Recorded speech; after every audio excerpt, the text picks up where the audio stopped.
Hello students, welcome to Unique Study Circle. ఈ రోజు paper explanation 45 reasoning part 1 తెలుసుకుందామండి. So మొదటి క్వశ్చన్ వచ్చేసి మనకు లెటర్ సిరీస్ మీద ఉంది. లెటర్ సిరీస్ క్వశ్చన్ నెంబర్ 61 లో మీరు అబ్జర్వ్ చేసినట్లయితే ఫస్ట్ లెటర్ చూడండి, ఇక్కడ A B C D. So next రావాల్సిన లెటర్ ఏంటండి? ఈ. అవునా?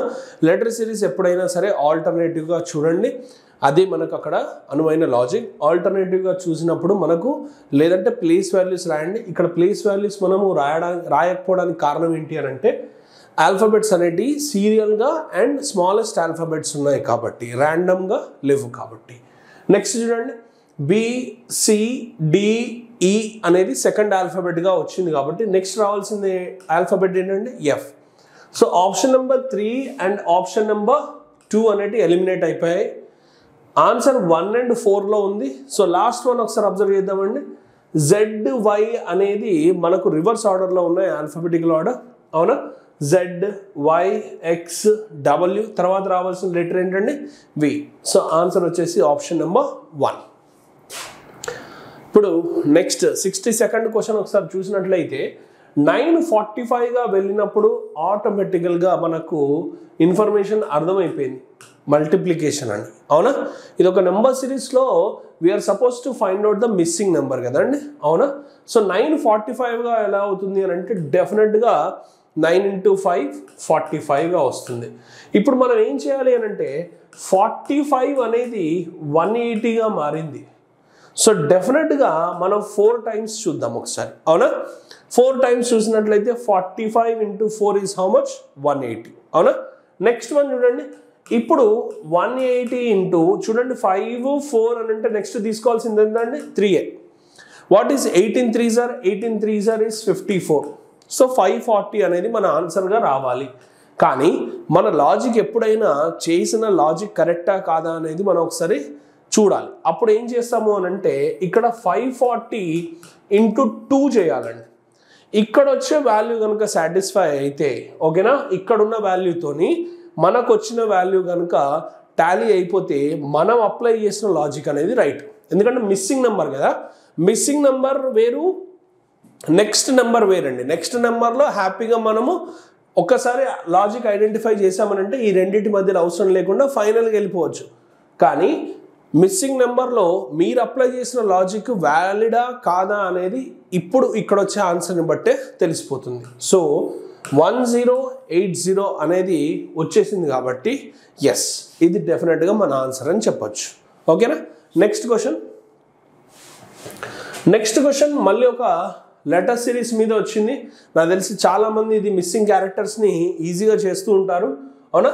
మీరు కనుక ఒకసారి ప్యాటర్న్ అబ్జర్వ్ చేసినట్లయితే ఇక్కడ చూడండి, RST అనేది ఉంది, P blank R అని ఉంది. సో వీటిని మనం బ్రేక్, డివైడ్ అండ్ రూల్ పద్ధతి ఫాలో చేసాం అనుకోండి. ఒకసారి చూడండి, it started with what letter? P. PQRST. అవునా అండి? నెక్స్ట్ సో మనము అలా బ్రేక్ చేసుకుంటూ వెళ్ళిపోవచ్చు. చూడండి, next PQRST, PQRST. Next one PQR. అంటే నేనేం చెప్తాను అంటే ఇలాంటి క్వశ్చన్స్కి మనం ఒకవేళ ప్యాటర్న్ ఐడెంటిఫై చేశాక ఆప్షన్స్లో ఏంటి ఆన్సర్ అని అంటే రైట్ సైడ్ నుండి అబ్జర్వ్ చేయండి. దానివల్ల మనకు టైం సేవింగ్ అవుతుంది, కొద్దిగా ఫాస్ట్ వస్తుంది ఆన్సర్ అనేది. అంటే లాస్ట్లో మనకు రావాల్సిన లెటర్ R and P అండి. అవునా? లాస్ట్ లెటర్ R లేదు, లాస్ట్ లెటర్ R ఇక్కడ కూడా లేదు. సో ఈ రెండింటి మధ్యలో ఆన్సర్ ఉంది కాబట్టి RPS. Okay, RPS. Double Q ఉందండి, QP ఇక్కడ కూడా వచ్చింది. ఫస్ట్ లెటర్ ఇక్కడ R అని రావాలి కాబట్టి మన ఆన్సర్ ఆప్షన్ నెంబర్ 3 అయిపోతుంది. అవునా?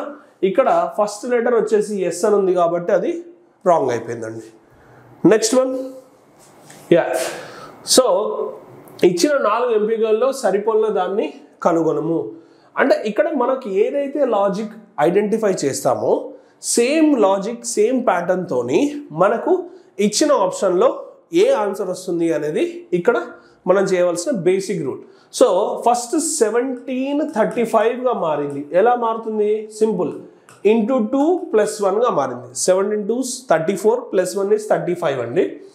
35 అనేది 72గా మారింది. ఎలా? 35 into 2 is how much? 70 plus 2. అంతేనా కదా? సో ఇప్పుడు నేను అప్లై చేసిన logic into 2 plus 1 into 2 plus 2. Same logic next దానికి ఒకసారి అబ్జర్వ్ చేయండి. అవునా? 13 and 27 ఇంటూ 2 plus 1 అనేది సాటిస్ఫై అయిందా లేదా చూడండి. ఎస్ అయింది.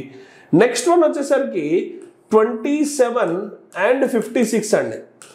Into 2 plus 2. 27 2s is how much? 54 plus 2 56. కథం. సో ఇప్పుడు ఇదే ప్యాటర్న్ని నేను ఇచ్చిన ఆప్షన్స్లో ట్రై చేస్తాను. ఫస్ట్ ఇంటూ 2 plus 1 చేయాలి. సెకండ్ నెంబర్కి ఇంటూ 2 plus 2 చేయాలి. సో ఫస్ట్ చూడండి 11 and 24. 11 2s is 22 plus 1 23. కానీ ఎంత ఉంది? 24 ఉంది. ఇక్కడ చూద్దాం చూడండి. సో నెక్స్ట్ అది చూద్దాం, కానీ ఇక్కడ చూద్దాం, ఈజీగా అవైలబుల్ ఉంది కాబట్టి. రైట్, థర్డ్ ఆప్షన్ అండి. 18 2s is 36 ప్లస్ 1 యాడ్ చేసే ఆప్షనే లేదు. ఓకేనా? రైట్, ఇప్పుడు ఇక్కడ చూద్దాం చూడండి. 15 2s is 30 ప్లస్ 1 31. ఇది సాటిస్ఫై అయింది. ఇప్పుడు ఇంటూ 2 plus 2 చేయాలి. 31 2s is how much? 62 plus 2 64. So answer వచ్చేసి option number 2. Fourth option check చేయాల్సిన అవసరమే లేదు ఆన్సర్ వచ్చాక. నెక్స్ట్ క్వశ్చన్ అండి. సిఎల్ అనేది 36గా కోడ్ అయింది. అవునా? ఎలా కోడ్ అయింది అని అంటే ఇది 3 ఇది 12 అండి. Place values. సి యొక్క ప్లేస్ వాల్యూ 3, ఎల్ యొక్క ప్లేస్ వాల్యూ 12. ఈ రెండింటిని మల్టిప్లై చేశాడండి. 12 3s is how much? 36. Same లాజిక్ని మనం ఎఫ్ అండ్ పీకి చేద్దాం. ఓకేనా అండి? ఏం లేదు, సింపుల్. వాటి ప్లేస్ వాల్యూస్ని మల్టిప్లై చేశాడు. ఇక్కడ 6 వస్తుంది, ఇది 16 వస్తుందండి. 16 6 ఎంత? 96. ఆప్షన్ నెంబర్ 1లో ఉంది. కరెక్ట్? అదే మన ఆన్సర్. నెక్స్ట్ 483 331గా మారింది. ఓకేనా? అనాలజీ బేస్డ్ క్వశ్చన్ అండి. 715 ఏమవుతుంది? ఇచ్చిన ఆప్షన్స్ ప్రకారం 653 563 570 356 అని ఉంది.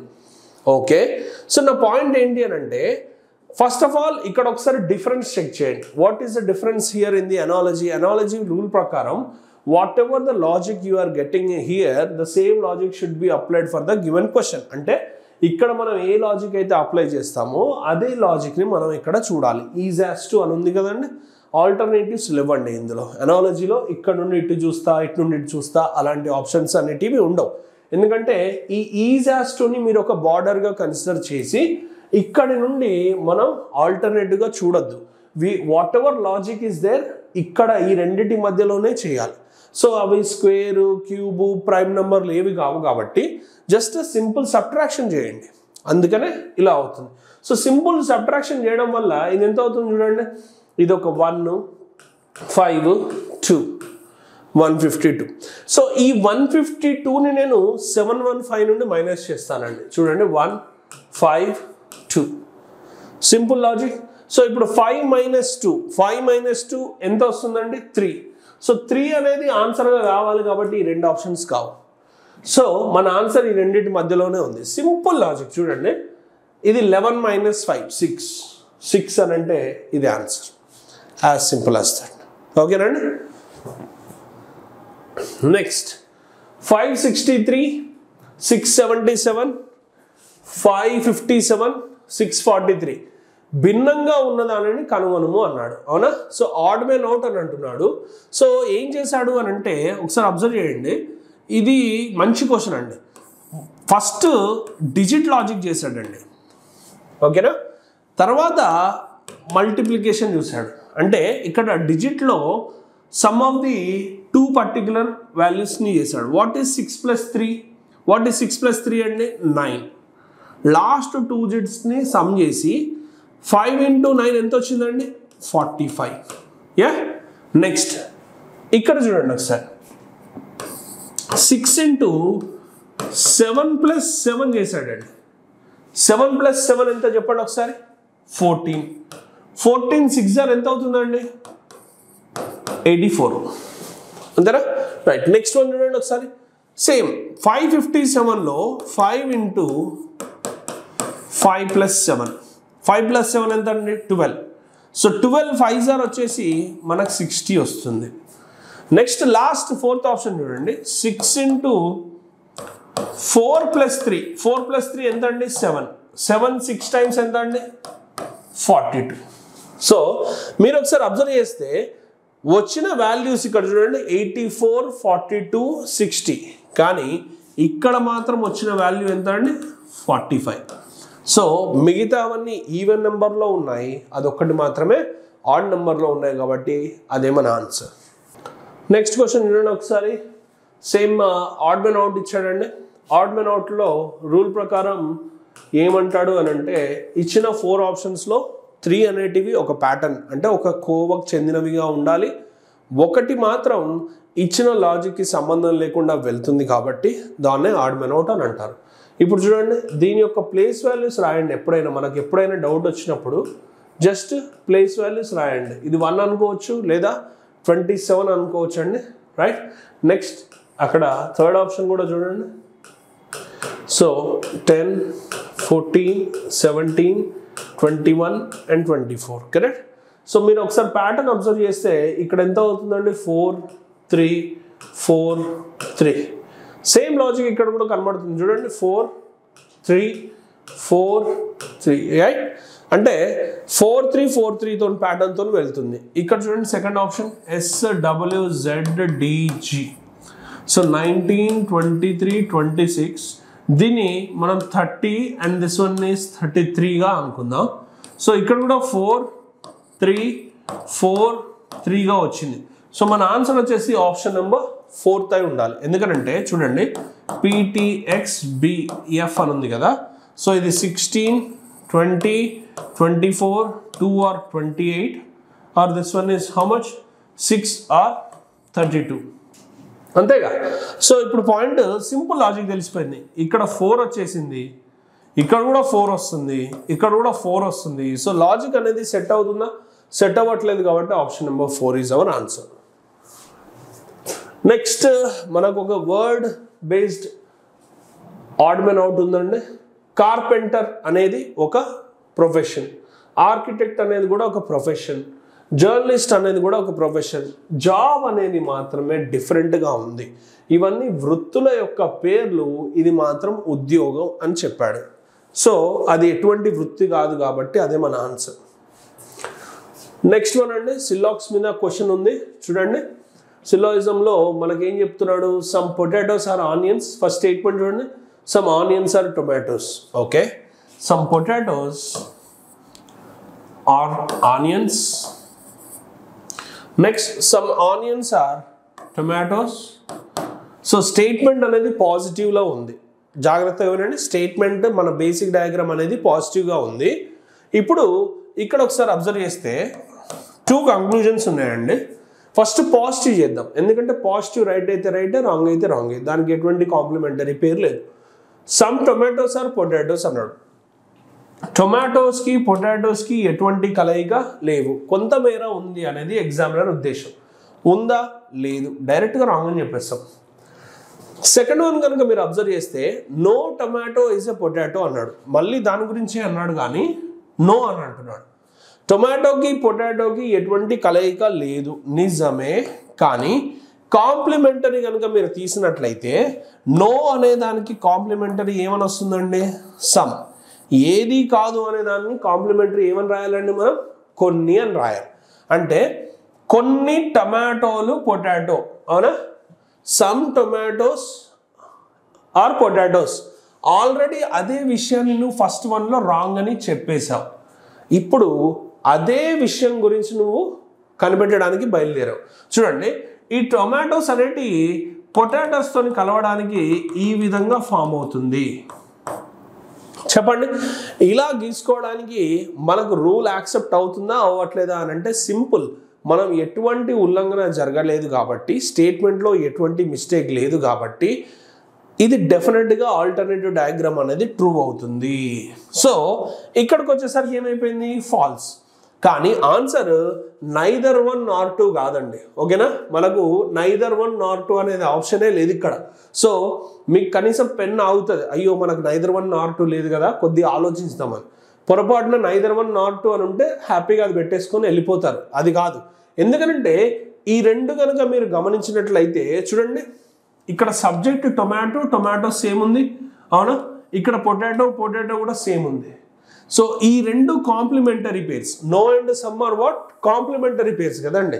When complementary pairs are appearing, ఒకవేళ కాంప్లిమెంటరీ జతలు కనుక మీకు ఇక్కడ ఉన్నట్లయితే కంక్లూషన్స్లో, అండ్ ఆల్టర్నేటివ్ డయాగ్రామ్ ఏమైంది, సక్సెస్ అయింది కదా, అవునా, అప్పుడు వెంటనే మనకు గుర్తు రావాల్సిన ఆన్సర్ ఏంటండి, ఐదర్ ఆర్ అనే వస్తుంది. ఆ రెండిట్లలో ఏదో ఒకటే వాస్తవం. సో ఆన్సర్ వచ్చేసి ఐదర్ 1 or 2, నైదర్ నార్ కాదు, అందుకే ఆప్షన్లో లేదు. రైట్, నెక్స్ట్ వన్ ఒకసారి చూడండి. ఫస్ట్ స్టేట్మెంట్లో ఏమన్నాడు, కొన్ని ఏలు C. Okay, next one A X కూడా సి కాదు అన్నాడు. Okay,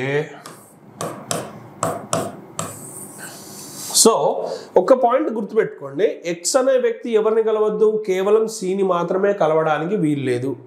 intersection in between X and C is not going to happen.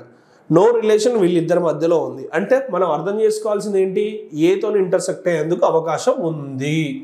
So ఎన్ని కంక్లూజన్స్ ఉన్నాయండి, 3 కంక్లూజన్స్ ఉన్నాయి. ఫస్ట్ వన్ చూడండి, ఏమన్నాడు, some Cs are not X.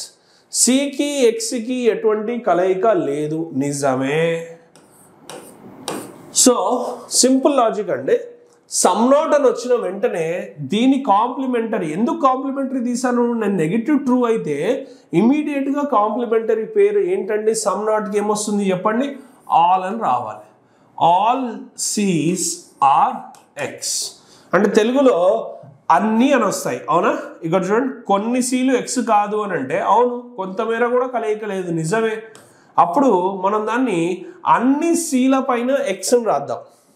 ఈ ఎక్స్ అనే వ్యక్తి సీల పైన రావడానికి ప్రయత్నించినప్పుడు మీరు ఆలోచించాలి ఏంటి అని అంటే, ఎక్స్ అండ్ సి కలవడానికి వీల్లేదు, మరి నువ్వు చేస్తున్న ప్రయత్నమే అది, కాబట్టి ఆటోమేటికల్గా మనకు ఆల్టర్నేటివ్ డయాగ్రామ్ ఏమైపోతుందండి, ఫాల్స్ అయిపోతుంది. అంటే ఆల్ సిఆర్ ఎక్స్ అనేటివి జరగవు, కాబట్టి అంతకుముందు చెప్పింది ఏమైపోతుందండి, ట్రూ అవుతుంది.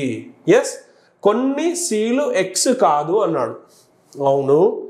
అన్ని సీల పైన ఈ ఎక్స్ అనేవాడు వెళ్ళాడు, ఇలా డ్రా చేశానని అనుకోండి, ఓకేనా. సో ఇప్పుడు మనం ఆలోచించాల్సింది ఏంటి, ఎక్స్ అనేవాడు సి మీద రావడానికి వీల్లేదు, అంటే ఉల్లంఘన జరిగింది. మరి ఉల్లంఘన జరిగింది అని అంటే నువ్వు గీసిన ప్రత్యామ్నాయ చిత్రం అనేది ఏమైందండి, ఫాల్స్. సో ఆటోమేటికల్గా అంతకుముందు చెప్పిన తీర్మానం అనేది సరైనదే అవుతుంది. నెక్స్ట్ వన్ చూడండి, కొన్ని ఏలు ఎక్స్ కావడానికి అవకాశం ఉంది, అవును. ఏకి ఎక్స్కి ఎటువంటి ఉల్లంఘన జరగలేదు, అవి కలవకూడదు అని ఎక్కడ చెప్పలేదు, కాబట్టి ఎక్స్ వెళ్ళి ఏతోని ఇక్కడ కలిసింది, దానివలన సిని కలిసినట్టు కాదు కదా. సో సెకండ్ వన్ కూడా రైటే, అన్ని సీలు ఏ అవుతాయి. చూడండి, ఆల్ సీస్ ఆర్ ఏ అన్నాడు, అన్ని సీల పైన ఏ అనేది ఉందా అండి, లేవు. కాబట్టి ఆన్సర్ ఏంటండి, ఓన్లీ 1 and 2, కేవలం 1 మరియు 2 మాత్రమే అనుసరిస్తాయి.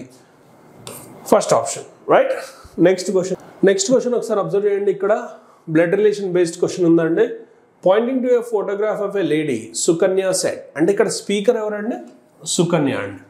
ఈ క్వశ్చన్లో మనం ఎప్పుడైనా మాట్లాడే వ్యక్తి గురించి ఆలోచించాలి. ఎందుకనంటే ఇక్కడ అబ్జర్వ్ చేస్తే నా అనే ప్లేస్లో ఎవరైతే స్పీకర్ ఉంటారో మై అనే ప్లేస్లో స్పీకర్ యొక్క పేరుని రీప్లేస్ చేసి చదవాలి. అంటే ఈ ఫోటోలో ఉన్న ఆమె కొడుకు కుమారుడు సుకన్య కుమార్తె సోదరుడు సుకన్య అని రాయడం ద్వారా మనకు ఆ క్వశ్చన్లో ఈజీగా ఆన్సర్ వచ్చేందుకు అవకాశం ఉంటుంది. క్వశ్చన్ని బెటర్గా అండర్స్టాండ్ చేసుకోవడానికి వీలుగా ఉంటుంది. కాబట్టి మై అనే ప్లేస్లో స్పీకర్ పేరు, యువర్ అనే ప్లేస్లో లిసనర్స్ పేరుని రాయాలి. కానీ ఇక్కడ లిసనర్ లేడండి, అవునా. 100% స్పీకర్ ఉంటాడు, కానీ లిసనర్ అనే వ్యక్తి మనకు మే ఆర్ మే నాట్ ఉండేందుకు అవకాశం ఉంది. సో ఇక్కడ స్పీకర్ మనకున్నాడు, ఆ వ్యక్తి పేరు ఏంటంటే సుకన్య. సో హర్ సన్ అని మాట్లాడుతున్నారండి. హర్ అని అంటే ఇక్కడ ఎవరి గురించి ఉద్దేశించి అని అంటే ఫోటోలో ఉన్న వ్యక్తి. ఆ ఫోటోలో ఉన్న వ్యక్తి కంపల్సరీ స్త్రీ అని మనకు ఎలా తెలిసింది అని అంటే ఆమె అని క్లియర్గా అన్నాడు. హర్ అంటే obviously the person in the photograph is a lady. So ఇప్పుడు నేను ఇలా రాస్తాను చూడండి. ఫోటోలో ఉన్న వ్యక్తి లేడీయే కదా. యా, హర్ సన్స్ సన్, తన కుమారుడు అని అంటే అబ్బాయి, కుమారుడి యొక్క కుమారుడు ఇతను ఎవరంటే అని క్లియర్గా తెలుస్తుంది. ఇతను వివరిస్తూ ఆమె ఏం చెప్పింది అని అంటే ఫోటోలోని ఉన్న వ్యక్తి ఆమె కుమారుడి యొక్క కుమారుడు. ఓకేనా. ఈ వ్యక్తి ఎవరు అని అంటే నా అనే ప్లేస్లో సుకన్య అని చదవండి. నా కుమార్తె సోదరుడు అంటే ఈయన సోదరుడు అంట. ఎవరికి సోదరుడు అవుతాడు అని అంటే సుకన్య యొక్క, అంటే ఇప్పుడు చూడండి సుకన్య అనేట ఆమెకు ఒక కూతురు ఉంది, ఆమెకు సోదరుడే ఈ వ్యక్తి. అంటే సుకన్య మరియు ఫోటోలో ఉన్న వ్యక్తి యొక్క కొడుకు భార్యాభర్తలు అయి ఉండాలి. జాగ్రత్తగా వినండి, స్లోగా చెప్తున్నాను. ఫోటోలోని వ్యక్తి ఉన్నారు కదండి, అతని కుమారుడు.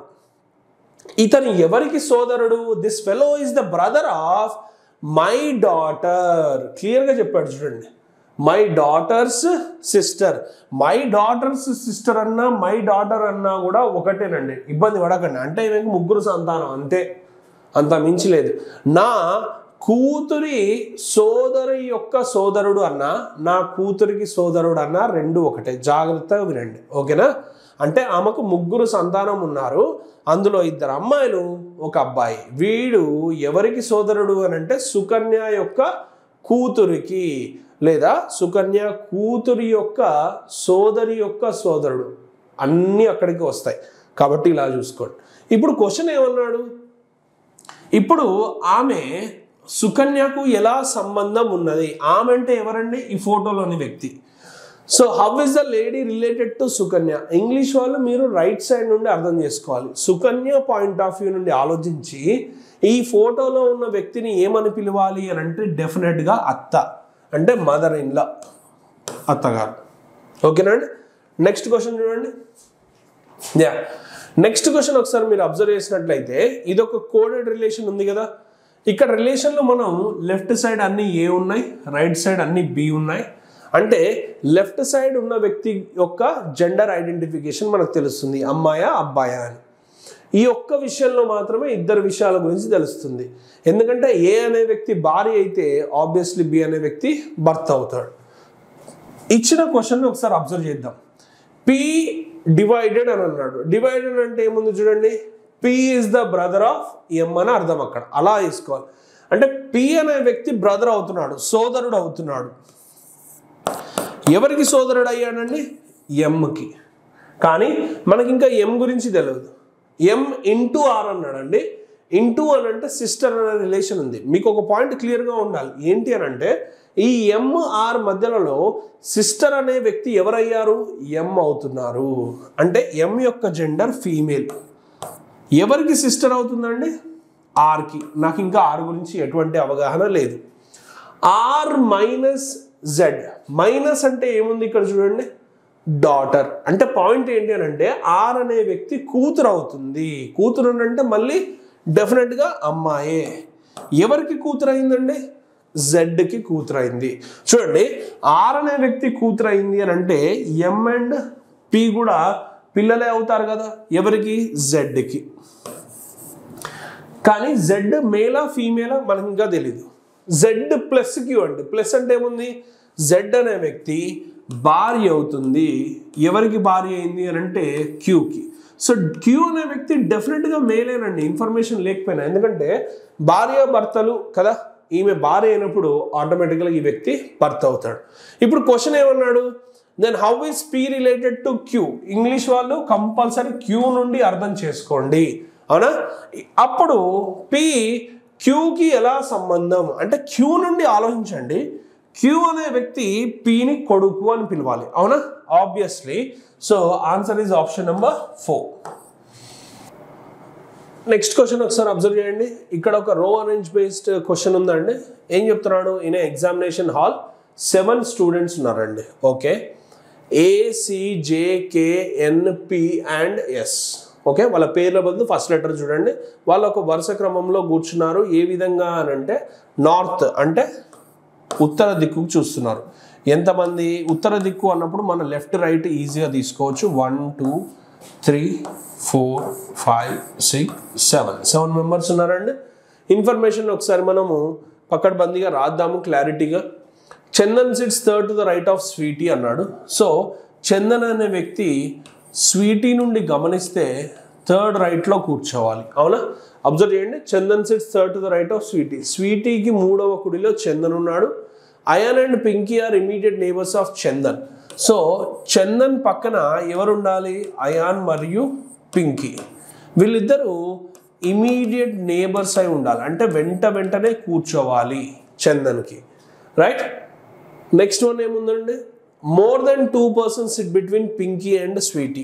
సో పింకీ మరియు స్వీటీ మధ్యలో మోర్ దెన్ 2 అని అంటే గ్రేటర్ దెన్ 2 అంటే ముగ్గురు కావచ్చు, నలుగురు కావచ్చు, అలా ఆలోచించాలి. రైట్.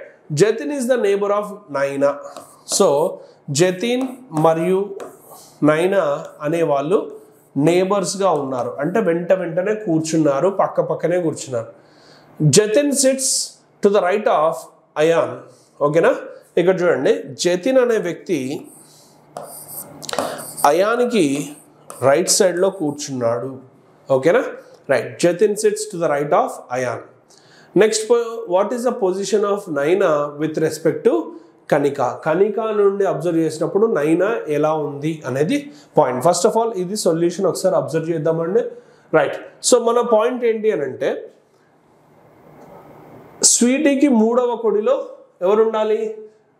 ఈయన పేరేంటి? చందన్. సి. స్వీటీని ఇక్కడ రాస్తాను. మూడవ కుడిలో సి రావాలి. ఎందుకు సార్ ఇక్కడే రాశారు అని అంటే వీళ్ళందరూ ఉత్తర దిక్కుకు చూస్తున్నారు. నాకున్న బెస్ట్ ఇన్ఫర్మేషన్ అదేనండి. థర్డ్ రైట్, థర్డ్ లెఫ్ట్ అని ఇంకెక్కడా లేదు. చూసారా? థర్డ్ రైట్, థర్డ్ లెఫ్ట్ అనే ఇన్ఫర్మేషన్ ఎక్కడా లేదు మనకు. జస్ట్ రైట్ అని ఇక్కడ ఉంది, కానీ ఇది బెస్ట్ ఇన్ఫర్మేషన్ కాబట్టి ఎస్ని ఇక్కడ రాశాను. సరే, తర్వాత చందన్ పక్కకు వీళ్ళిద్దరు ఉండాలండి. ఎవరు?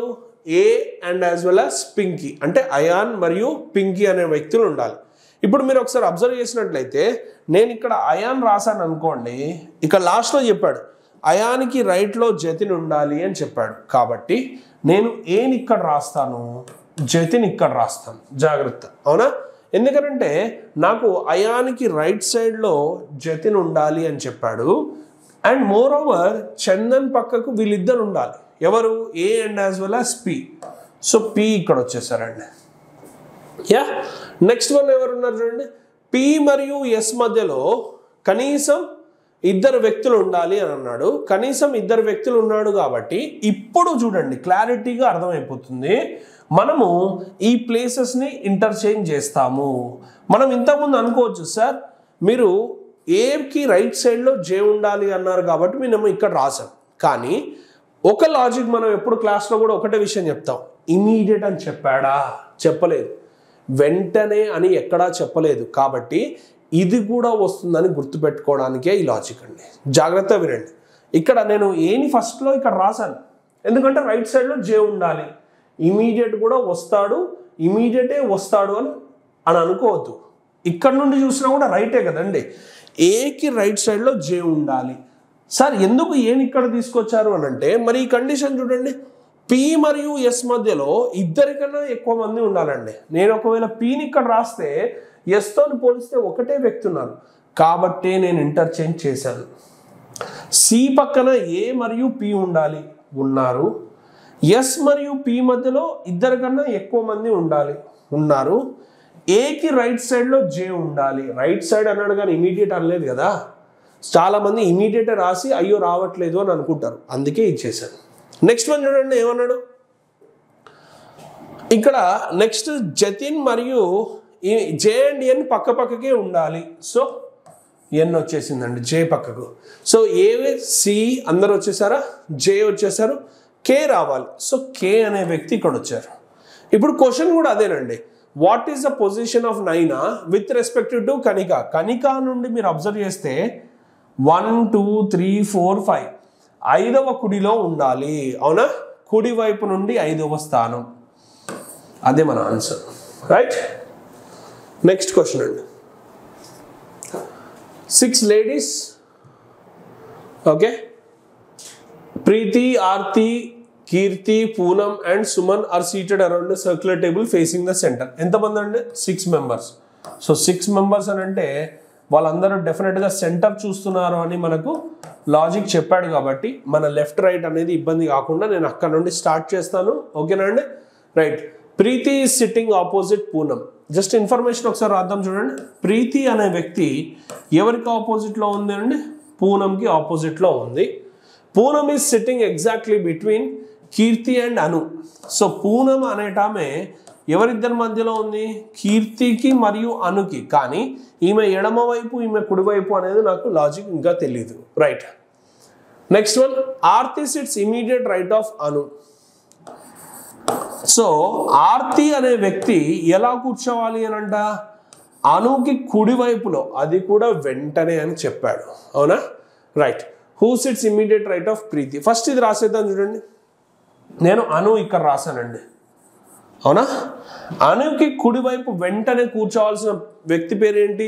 ఆర్తి. ఓకే. నెక్స్ట్ వన్ ఇక్కడ చూడండి. పూనం అనేట ఆమె ఎవరిద్దరి మధ్యలో కూర్చోవాలని చెప్పాడు? క్లియర్గా చూడండి. పూనం కీర్తి మరియు అను మధ్యలో ఉండాలి. అంటే ఇప్పుడు చూడండి, అను ఇక్కడ ఉంది, సో పూనం ఇక్కడ వస్తుంది, ఇక్కడ కీర్తి అనే వ్యక్తి వస్తుంది. యా, ఇప్పుడు చూడండి, పూనంకి ఎదురుగా ప్రీతి ఉండాలి. పూనం ఇక్కడ ఉంది కాబట్టి ప్రీతి అనే వ్యక్తి ఇక్కడ వచ్చేసింది రండి. ఇంకా మిగిలిపోయిన ఒకే ఒక్క వ్యక్తి ఎవరు అని అంటే ఆర్తి. అవునా? ఆర్తి వచ్చేసింది, కీర్తి వచ్చేసింది, యా, పూనం కూడా వచ్చేసారు, సుమన్ రాలేదు. సో సుమన్ ఇక్కడ వస్తారండి. ఓకే. ఇప్పుడు క్వశ్చన్ ఏమన్నాడు? Who is immediate right of Preethi. ప్రీతికి ఇమీడియట్గా ఉన్న వ్యక్తి ఎవరు? ఆర్తి. ఆర్తి అనే ఆన్సర్ ఆప్షన్ నెంబర్ 3లో ఉంది. అవునా? Right. Next question, select the correct options that indicates the arrangement of the following words. Okay, ఈ క్రమంలో పదాలను సక్రమంగా అమర్చండి అని అన్నాడు. ఫస్ట్ నీటిపారుదల, వ్యవసాయ భూమి, పంట కోత, విత్తనం. సో ఇవి ఒకసారి అబ్జర్వ్ చేసినట్లయితే మొదటగా ఫస్ట్ చేయవలసింది ఏంటి? వ్యవసాయ భూమి ఉండాలి, సెకండ్ అనేది ఉండాలి ఫస్ట్లో. ఇదే మన ఆన్సర్. ఇంకెక్కడ సెకండ్ అనేవి లేవు కదండి, చేయాల్సిన పని లేదు. పోనీ ఆర్డర్ ఒకసారి అబ్జర్వ్ చేయండి. వ్యవసాయ భూమి ఉన్న తర్వాత విత్తనాలు వేస్తాము, దాని తర్వాత నీటిపారుదల, లాస్ట్కి వచ్చేసి పంట కోత. అంతే కదండి. So answer is option number 1. Easiest question నాకు తెలిసి చాలా మందికి. Next, 4 students, okay, standing in a queue in a restaurant to give their orders. M is not behind O but behind P. O does not give the last order. Who is standing in front of the queue? So 4 students are standing in a queue అని అన్నారండి. Okay, so 4 వ్యక్తులు ఇలా stand చేస్తున్నారు. First one ఏమన్నాడు చూడండి ఒకసారి. M is not behind O but behind P. M అనే వ్యక్తి ఓ వెనకాల రావడానికి వీల్లేదు, కానీ ఎవరి వెనకాల ఉండాలి? P వెనకాల ఉండాలి. అంటే దాని ఉద్దేశం ఏంటి చెప్పండి? సింపుల్ లాజిక్ ఏంటి అని అంటే, వెనకాల ఉండడు ఓ అనే వ్యక్తి, ఎంకి వెనకాల ఉండడానికి వీల్లేదు. అంతేనా? చూడండి, ఇక్కడ ఎం ఓ కంటే ముందు ఉన్నారు కానీ పి కంటే వెనుక ఉన్నారు. అవునా? రైట్. సో ఓ కంటే ముందు ఎం అనే వ్యక్తి ఉండడానికి వీల్లేదండి. ఓకే, చిన్న కరెక్షన్ ఉంది, చూసుకోండి. అక్కడ ఎం ఈజ్ నాట్ బిహైండ్ ఓ అంటే ఓకి వెనకాల లేడు అంటే ముందున్నట్టే కదా.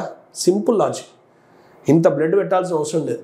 వెనకాల లేడు అని అంటే ముందున్నట్టే. So next, so P M O direct వచ్చేసరిగా. నెక్స్ట్ వన్ వచ్చేసి ఎవరండి? N. O does not give the last order. ఓని అందుకే లాస్ట్లో రాయలేదు. Who is standing in front of the queue. అందరికన్నా ముందు ఉంచిన వ్యక్తి ఎవరు? పి. అదే ఆన్సర్. చాలా ఈజీ, నాకు తెలిసి చాలా మంది చేసినట్టున్నారు. నెక్స్ట్ 78th చూడండి. Usha is older than Savitri. So Usha అనే అమ్మాయి సావిత్రి కన్నా ఓల్డర్ అన్నాడు. అంటే ఆబ్వియస్లీ ఉషా అనే వ్యక్తి పెద్ద సావిత్రి కన్నా, అందుకే గ్రేటర్ దెన్ సింబల్ వేశాను. Suruchi is younger than Nisha but older than Usha. So జాగ్రత్తగా వినండి, ఏమంటున్నాడు అంటే సురుచి అనే వ్యక్తి యంగర్ అంటే చిన్నది, ఎవరికన్నా నిషా కన్నా చిన్నది. కానీ ఓల్డర్ దెన్ ఉషా అంటే ఇప్పుడు జాగ్రత్త వినండి, నిషా కన్నా చిన్నది ఎవరండి? సురుచి. అంతేనా? సురుచి ఈజ్ యంగర్ దెన్ నిషా అంటే నిషా అనేట ఆమె పెద్దది సురుచి కన్నా. కానీ ఓల్డర్ దెన్ ఉషా, ఈ సురుచి అనే అమ్మాయి పెద్ద ఎవరికన్నా? ఉషా. సో ఇక్కడ ఆల్రెడీ మనకు ఉషా సావిత్రి వచ్చింది, ఇప్పుడు ఎన్ సురుచి ఉషా వచ్చారు, అవునా? రైట్. నెక్స్ట్ వన్ చూడండి, Tanya is older than Ritu. Tanya అనే వ్యక్తి ఓల్డర్ దాన్ అంటే పెద్దది అంటారండి, ఎవరికన్నా? రీతు కన్నా. Tanya is older to Ritu but younger than Savitri. So Tanya అనేట ఆమె ఓల్డర్ దెన్ రీతు, రీతు కన్నా పెద్దదే కానీ younger than Savitri. So Savitri కన్నా చిన్నది అనేది అక్కడ ఉద్దేశం. సో సావిత్రి అనే వ్యక్తి ఇక్కడ వచ్చేసారు, రైట్. నెక్స్ట్ వన్ చూడండి, Manisha is the youngest. So who is the eldest among them. ఇక్కడున్న ఇన్ఫర్మేషన్ బట్టి మీరు ఒకసారి చూడండి, ఈ పాయింట్ చూడండి, నేను నిషా అని రాస్తాను, ఓకేనా? నిషా అనే వ్యక్తి పెద్దది ఎవరికన్నా? సురుచి కన్నా. సురుచి అనే వ్యక్తి ఎవరికన్నా పెద్ద? ఉషా కన్నా పెద్ద, అవునా? ఇప్పుడు ఉషా అండ్ సావిత్రి ఇక్కడ వచ్చేసారు కదండి, ఎస్. ఇప్పుడు మనకి ఇక్కడ ఆల్రెడీ సావిత్రి, తాన్యా అండ్ రీతు గురించి ఉన్నాయి కదా, అవునా? తాన్యా అండ్ రీతు. అందరికన్నా చిన్న ఎవరు అని అంటే మనీషా రాశాను. క్వశ్చన్లో ఏమడిగాడు? అందరికన్నా పెద్ద ఎవరు? అందరికన్నా పెద్ద ఎవరండి? నిషా. ఆప్షన్ నెంబర్ 4 అంతేనండి, ఓకేనా? నెక్స్ట్ క్వశ్చన్, ఆర్గ్యుమెంట్ బేస్డ్ వచ్చేసి జాగ్రత్తగా చూడండి ఇక్కడ. Should road repair work in big cities? Big cities జాగ్రత్త, పెద్ద పట్టణాల్లో రోడ్ల మరమ్మత్తు పనులు రాత్రిపూట మాత్రమే చేయాలా? నేను అడిగాడు ఒక ప్రశ్న. వాదనలు అనేటివి బలంగా ఉండడానికి మనము కామెంట్స్ అనేటివి నెగిటివ్గా చేయడానికి వీల్లేదు, అలాగే సింపుల్గా ఉండడానికి కూడా వీల్లేదు. వాదన బలమైనది అని మనం ఎప్పుడు చెప్తాము? When do you consider an argument is strong? Obviously when there is a valid point, when there is a valid reason beyond that whatever logic you are applying. So let us see here. పెద్ద పట్టణాల్లో రోడ్ల మరమ్మతుల పనులు రాత్రిపూట మాత్రమే చేయాలా? కాదు. Okay, ఏం చెప్పావు? ఈ విధంగా పని పూర్తవదు. ఎందుకు పూర్తవదు అనే ఒక ఇన్ఫర్మేషన్ నువ్వు అక్కడక్కడ రీజన్ ఇచ్చావా? జస్ట్ సింపుల్గా తెగ్గొట్టేసావు. కాదు, ఎందుకు కాదు? కాదంతే. ఎందుకు కాదు అనే వివరణ నువ్వు ఇవ్వలేదు కాబట్టి ఈ ఆర్గ్యుమెంట్ అనేది స్ట్రాంగ్ ఆర్గ్యుమెంట్ కాదు. మీరు అబ్జర్వ్ చేస్తే పెద్ద పట్టణాల్లో రోడ్ అనేది ఒక నైట్లో అయిపోదు, ఒక ఫేజెస్లో చేస్తూ ఉంటారు. అంటే ఫేజెస్లో చేసినప్పుడు ఆబ్వియస్లీ వాళ్ళు కొద్ది చేసుకుంటూ వెళ్తుంటారు కాబట్టి అది ఎవెన్చువల్లీ ఫినిష్ అవుతుంది. కానీ ఇక్కడ ఈ వ్యక్తి ఏమన్నాడు? ఎటువంటి ఎక్స్ప్లెనేషన్ లేకుండా జస్ట్గా పూర్తవదు అన్నాడు, కాబట్టి అది రాంగ్ అయిపోయింది. There is no explanation. కాదు, అనవసరంగా విద్యుత్ వాడవలసి వస్తుంది. ఇది చూడండి, అసలు విద్యుత్ గురించి మాట్లాడాల్సిన అవసరం ఉందా? When you are gaining something, transportation కోసం నీకు మంచి ట్రాన్స్పోర్టేషన్ వస్తుంది, రోడ్ వస్తుంది అన్నప్పుడు విద్యుత్ వాడవలసి వస్తుంది అని చెప్పేసి కంపారిజన్తో అసలు వాడవలసిన పని ఉందా? కాబట్టి ఇది కూడా రాంగ్. అవును, పగటిపూట పని వల్ల ప్రయాణికులకు ఇబ్బంది ఉంటాయి. ఎస్, ఇది స్ట్రాంగ్గా ఉందండి ఆర్గ్యుమెంట్. అవును, అలాగే చేయాలి. ఎందుకు చేయాలి అని నిన్ను అడిగినప్పుడు ఒక బలమైన వాదన అని నిరూపించేది ఎలా అనంటే ఒక మంచి వ్యాలిడ్ పాయింట్, వ్యాలిడ్ రీజన్ ఉంది. అలా చేయడం వల్ల ప్రయాణికులకు ఇబ్బందులు ఉంటాయి. పొద్దున చేస్తే ఆబ్వియస్లీ ట్రాఫిక్ జామ్ అవుతుంది, చాలా ఇబ్బంది అవుతుంది, కాబట్టి రాత్రే చేయాలి అన్నాడు. కాబట్టి ఆన్సర్ ఏమైందండి? కేవలం 3. అవునా? Next question. Okay, next question వచ్చేసి అజంప్షన్ బేస్డ్ ఉందండి. నడుస్తున్న రైలు నుంచి వెలుపలకు వాలి చూడొద్దు అని అన్నాడు, అవునా? Right. A warning in the railway compartment, such warning will have some effect. Obviously assumption అంటే స్పీకర్ పాయింట్ ఆఫ్ వ్యూలో ఆలోచించినప్పుడు స్పీకర్ అలాంటి వార్నింగ్ ఒక పర్టికులర్ అడ్వర్టైజ్మెంట్ చేస్తూ ఒక పర్టికులర్ కాషన్ ఇస్తూ ఒక ఇన్ఫర్మేషన్ రాశాడు. ఏమని? క్లియర్గా చెప్పాడు, నడుస్తున్న రైలు నుంచి వెలుపలికి వాలి చూడొద్దు అని క్లియర్గా చెప్పాడు. అంటే ఏదో డేంజర్ ఉంది, అలా చేయడానికి వీల్లేదు అని ఆలోచించే కదండి ఇది ఇస్తాడు. So such warning will have some effect. అంటే ఆ వార్నింగ్ని చూసి కొంతమంది అయినా ఆలోచించి భయపడి చూడరు అని స్పీకర్ అనుకుంటాడు. మళ్ళీ మీరు అనద్దు సార్ అలా అందరూ చేయరు కదా, కొంతమంది చేస్తున్నారు కదా. నో, స్పీకర్ పాయింట్ ఆఫ్ వ్యూలో అది జరుగుతుంది కాబట్టే చెప్పాడు అని స్పీకర్ అనుకుంటాడు. ఓకేనా? సో ఫస్ట్ వన్ రైట్ అండి. స్పీకర్ పాయింట్ ఆఫ్ వ్యూలో ఆలోచించాలి. లిసనర్ పాయింట్ ఆఫ్ వ్యూలో ఆలోచిస్తే అప్పుడు అన్నీ రాంగ్ అయిపోతాయి. అలా చేయొద్దు. స్పీకర్ నేను చెప్పినా అంటే డెఫినెట్లీ దానికి ఇంపాక్ట్ ఉంటుంది అనేది ఆలోచిస్తాడు. ఓకేనా? రైట్. సెకండ్ వన్ చూడండి. Leaving out of a moving train is dangerous. అవును, బయటకు చూడడం డేంజర్ అని అనుకున్నాడు కాబట్టి, అలా తలిచాడు కాబట్టి వార్నింగ్ ఇచ్చాను. నేను వార్నింగ్ ఇస్తున్నాను అలా చేయకూడదు అని అంటే ఆబ్వియస్లీ నాకు తెలుసు అది డేంజర్ అని. డేంజర్ అని తెలియకపోతే నీకు ఎందుకు చెప్తా, చూడండి హ్యాపీగా అనే చెప్తాను కదా. సో డేంజర్ అని నాకు తెలుసు కాబట్టి సెకండ్ వన్ కూడా రైటే. థర్డ్ వన్ చూడండి. It is the duty of railway authority to take care of passengers safety. Yes, వాళ్ళు అలాగా అనుకున్నారు స్పీకర్. అవును, ఇలా చేయడం మా వృత్తి ధర్మం, మా కర్తవ్యం కాబట్టే ప్యాసింజర్స్కి మేము ఎడ్యుకేట్ చేస్తున్నాము. ఏమని అంటే అలా చూడకండి, ఇబ్బంది కలుగుతుంది. కాబట్టి ఇది కూడా మన ఆన్సరే అవుతుంది. సో ఆన్సర్ వచ్చేసి ఆప్షన్ నెంబర్ 4 అండి. ఆప్షన్ నెంబర్ 4లో 1, 3 అని ఉంది. 1, 2 మరియు 3 అనేది వస్తుంది. టెన్షన్ ఏం పడకండి. ఓకేనా అండి? సో చాలామంది ఈ 3 కరెక్ట్ పెట్టిన వాళ్ళు, I really appreciate you. Right. So thank you for watching this video. మళ్ళీ నెక్స్ట్ వీడియోలో మళ్ళీ నెక్స్ట్ ఎక్స్ప్లెనేషన్లో కలుద్దామండి. Thank you.